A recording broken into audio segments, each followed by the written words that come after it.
Մենք 2025 թվականին իրականացրել ենք մի շարք այլ բարեփոխումներ, մասնավորապես օրենսդրական բարեփոխումներից կարևոր են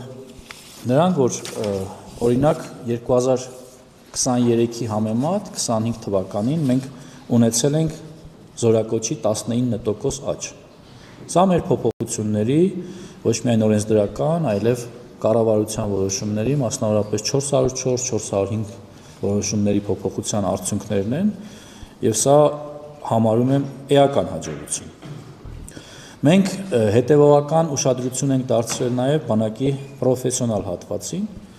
որը դառնալու է զինված ուժերի առանցքը, եւ այս համատեքստում կարևոր է անդրադառնալ Պաշտպան հայրենիաց ծրագրին։ Դուք գիտեք եւ առիթ եք ունեցել լսելու, որ Պաշտպան հայրենիաց ծրագիրը 2.5 տարվա ընթացքում տվել է մեզ լուրջ ցուցանիշներ, ապահովել է բանակի համար էական հաջողություններ։ Սա այս համարում եմ գերատեսչական եւ անձամբ իմ հաջողությունը որպես օրենքի հեղինակ եւ շատ եմ կարեւորում նաեւ դրա շարունակական փոփոխությունները, մասնավորապես մեր փոփոխությունների բերումով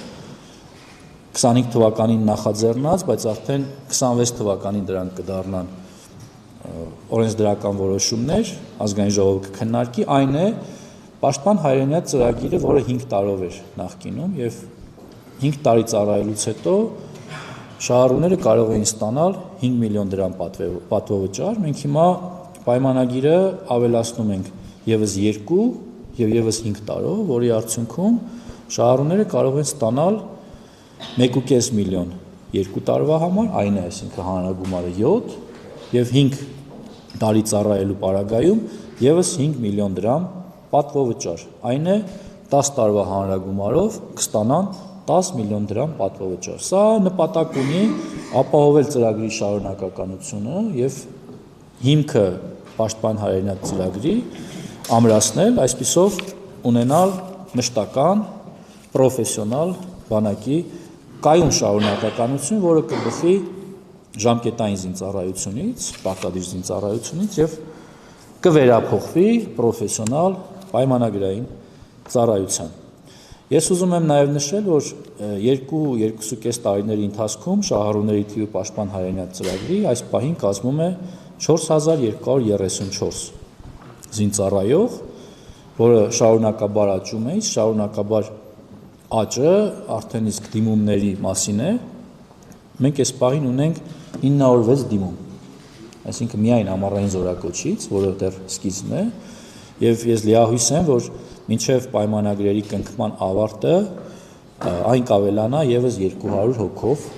նվազագույնը։ Այսպեսով մենք կունենանք առավելագույն թվաքանակ բոլոր զորակոչերի նկատմամբ մինչև 1000-1100 մարդ, որը մեկ զորակոչի համար վստահ եմ դուք եք համաձայն բավականին լուրջ արդյունք է եւ սա չի կարող չանդրադառնալ զինված ուժերի պաշտպանունակության վրա։ Մենք ունեցել ենք մի շարք օրենսդրական փոփոխություններ, որով օրինակ կարևորներից եմ համարում պահեստազորից սպաների վերադարձը զինվորական ծառայության, այն է նաև զինվորական թոշակի պահպանումը,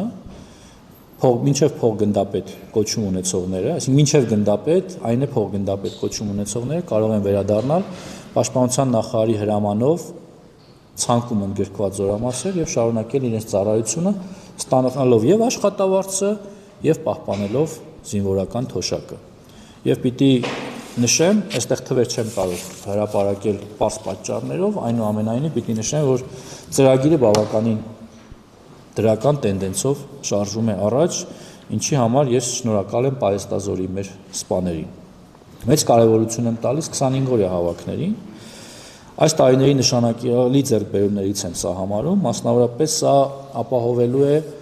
պահեստազոր, թիկունք եւ բանակ կապը, որովհետեւ առիթ եմ ունեցել նաեւ ասելու, որ սա մեր մեծագույն խնդիրներից էր, մասնավորապես 44-օրյա պատերազմի ժամանակ։ Չեմ ասի, որ այդ խնդիրը ամբողջությամբ հաղթահարված է, բայց դրա հիմնաքարը դրված է, հաշվի առնելով, որ արդեն մենք ունենում ենք ըստ էության 100% համալրում պահեստազորի 25-օրյա հավաքների,